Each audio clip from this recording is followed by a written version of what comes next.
Olá! Olha, quem estuda inglês sabe. Chega uma hora que a gente se depara com os tais dos verbos irregulares, né? Aquela lista que parece infinita e impossível de decorar. Se essa é uma dificuldade conhecida, esta análise aqui é exatamente para ajudar. Hoje, a gente vai desvendar uma estratégia para dominar esses verbos de uma vez por todas, trocando a decoreba pura e simples pelo reconhecimento de padrões. E para começar, vamos direto a uma pergunta que muitos estudantes se fazem. Para muita gente, a resposta é um grande sim. É um sentimento bem comum, sabe? Depois de finalmente entender a regra dos verbos regulares, que é super simples, dar de cara com essa lista que parece não ter lógica nenhuma é frustrante. Mas e se o problema não for a nossa memória e sim o método que a gente usa? E aqui fica bem claro esse contraste. De um lado, a beleza da simplicidade. A gente coloca ED e pronto, está resolvido.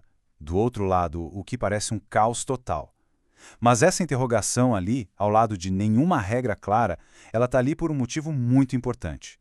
Porque existem padrões sim, a gente só precisa saber onde procurar. Então, primeiro de tudo, vamos entender a raiz do desafio. Não se trata de decorar centenas de palavras soltas, aleatórias. A questão é enxergar o problema por um novo ângulo. A chave é mudar a perspectiva de como a gente aborda esse aprendizado. E aqui está a grande revelação, o pulo do gato. O método tradicional que todo mundo conhece de aprender os verbos em ordem alfabética, na verdade, ele é o maior obstáculo, porque ele mistura tudo, esconde os padrões e força a gente a decorar cada palavra como se fosse única. Então o ponto crucial é um só: abandonar essa lista. Certo. Então, se a lista alfabética é o problema, qual é a solução? É exatamente aqui que entra a mudança de estratégia. Uma abordagem que troca a frustração por um método que realmente funciona e que faz sentido para o nosso cérebro. Essa é a virada de chave. Em vez de forçar a memorização mecânica, a gente vai treinar o cérebro para fazer o que ele faz de melhor: identificar semelhanças, criar conexões. É uma abordagem, sabe, muito mais eficiente, que diminui o peso e torna o aprendizado muito mais duradouro. E o melhor de tudo, toda aquela lista enorme e assustadora pode ser organizada de forma lógica em apenas 3 grupos principais. Isso mesmo, só 3. De repente, o desafio já parece bem mais tranquilo, não é verdade? Agora sim, vamos mergulhar no coração do método. Vamos analisar um por um esses 3 grupos para entender a lógica por trás deles e ver como essa simples organização faz toda a diferença. Começando pelo mais fácil, o mais direto. No primeiro grupo, nada muda. A forma base, o passado simples e o particípio passado são exatamente a mesma palavra. Impossível ser mais simples que isso. Olha só que interessante a simplicidade visual aqui. Os exemplos não deixam dúvidas. Cut, cut, cut, hit, hit, hit, put, put, put. Não tenho que decorar aqui. É só reconhecer que eles fazem parte desse grupo que não muda. Mas atenção, um detalhe importante aqui. O verbo ler, read, ele pertence a esse grupo na escrita, mas a pronúncia muda. I read no presente tem um som, e I read no passado tem outro. É uma daquelas exceções que vale a pena ter em mente. Vamos para o segundo grupo, que, aliás, é o mais comum de todos. Aqui, a segunda e a terceira colunas da tabela são sempre iguais. Isso significa que, na prática, a gente só precisa aprender 2 formas em vez de 3. Já reduz o esforço pela metade. E esse slide ilustra perfeitamente esse padrão.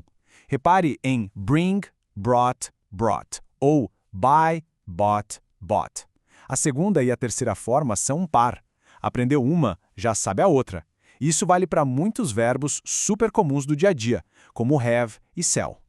E, finalmente, chegamos ao terceiro e último grupo. Sim, esses aqui são os verbos que exigem um pouco mais de memorização, já que cada uma das 3 formas é diferente. Mas a grande vantagem de colocar eles todos juntos é que agora a gente sabe exatamente onde precisa concentrar nosso esforço.